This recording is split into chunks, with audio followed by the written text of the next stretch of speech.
Salibonani bafundi bogwalo lwakuqala kumfundo yaphansi. Salibonani bazali ngemakhaya.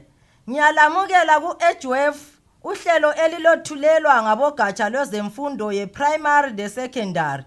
Olethulela isifundo senu salamuhla esesindebele ngunkosikazi Nosizo Ngwenya. Ngihamba loNobubele loThariro.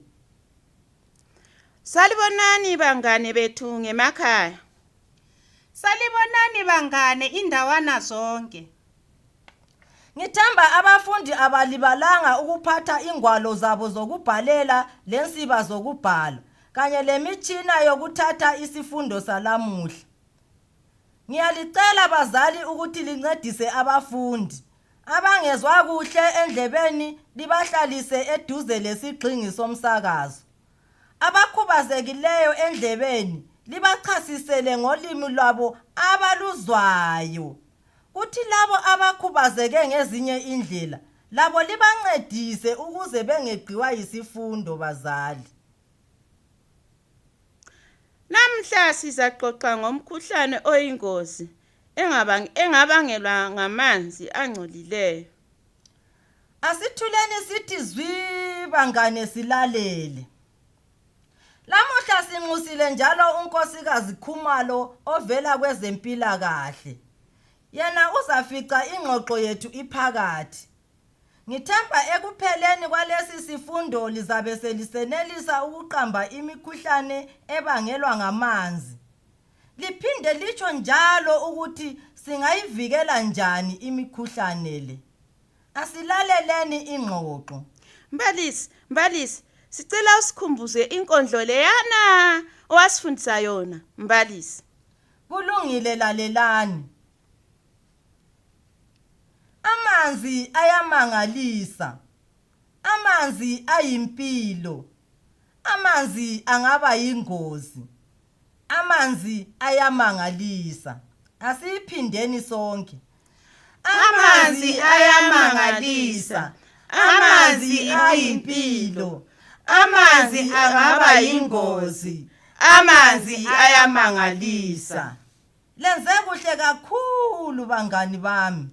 Lenze kuhle kakhulu, asiqhubekeni ngengxoxo yethu. ULuzibo lamuhla kabuyanga esikolo, kanti uye ngaphi Nobubele? Lami angikwazi sibili Thariro. Engxenye wesabe ukunethwa lizulu njengayizolo. Mina ngizwe umama esithi abantwana abanengi bayagula, babulawa yisihudo.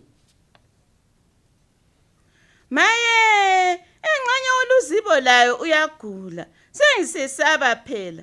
Isihudo siyabulala. Yeyi wena. Nami ngiyasesaba sibili isihudo. Nangu unesi asithule. Asithulani bangane, nasi isethekeli sethu. Ngena nkosikazi Khumalo. Siyakwamukela mama. Njengokulitshela kwami bangane ukuthi siza kuba lesethekeli. Usefikile unkosikazi Khumalo. Unkosikazi Khumalo uvela esibhedlela sempilo. Sukumani limbingelele. Salibonani nkosikazi Khumalo. Yebo bantwana. Linjani bangane bami? Libahle bakithi. Siyaphila. Okunye okumangalisayo. Linjani kodwa bantwana? Siyaphila. Asithuleni sithi zwi silalele uNancy Khumalo bangane. Lamuhla angilandanga ukuzalithontisela umuthi wepolio. Ngiyabona nje nxa ngikhangela ukuthi likhanya selidanile. Abanye sebesihlengezela lezi nyembezi. Kanilandanga khonokho bangane bami. Ngicela likhululeke. Hlalani nje likhululeke lilalele. Lamuhla ngizolilimukisa ngomkhuhlane wesihudo okhona kulezi insuku. Umkhuhlane lo uyingozi kakhulu. Kambe ukhona owaziyo ukuthi ubangelwa yini? Yebo nkazana ehlakaniphileyo. Ungubani ibizo lakho? NginguNobubele, Umkhuhlane wesihudo ubangelwa lizulu. Uqondile Sibili. Yebo mfanyana. Ngitsho lo ogqoke amagogolosi. Wena ubusithini? Mina ngibona ngani umkhuhlane wesihudo ubangelwa ngamanzi angcolileyo. Awu, lihlakaniphile lina. Wena kanje ungubani mfanyana? Mina nginguThariro Wobe. Kuhle mntanami. Asibachayeleni izandla. Kulezi insuku abantwana abanengi bayagula, babulawa yizisu. Kukhanya kubangelwa yikunatha amanzi angcolileyo. Ngakho ukuze sizivikele kulo umkhuhlane, kumele sinathe amanzi abilisiweyo. Lengizwisisa bantwana? Yeah. Sidle ukudla okukhudumalayo, singabokudla ukudla okuqandayo. Njalo sigeze izandla singavela ezambuzini. Isihudo singeminye yemikhuhlane eyingozi kakhulu emhlabeni. Siyabonga Nkosikazi Khumalo, siyabonga kakhulu. Asimchayeleni izandla uNkosikazi Khumalo. Siyabonga Mama Khumalo, ngithemba bazwile abafundi. Kanti amanzi ezulu angcolile futhi mbalisi. La amanzi aphuma empompini lawo siwabilise. Ngizaqala ngokuphendula umbuzo wakuqala.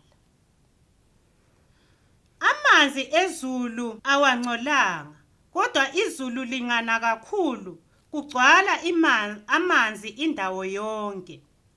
Amanzi la abutha ingcekeza yonke egangeni, igcine ihlangana lamanzi esiwanathayo. Ngikhangele umbuzo wesibili. Amanzi awempompi wona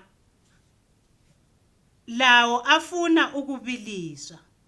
Awulihlakaniphile bangane. Ngiyalithanda kakhulu.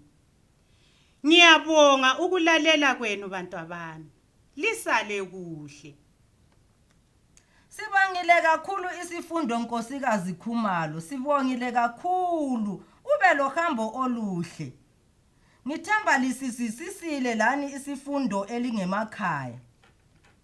Sukumani sihlabeleni njalo inkondlo yethu esiqale ngayo. Amanzi ayamangalisa, amanzi ayimpilo, amanzi angaba yingozi, amanzi ayamangalisa. Lenze kuhle kakhulu bangani, lenze kuhle kakhulu. Asiphindeni njalo.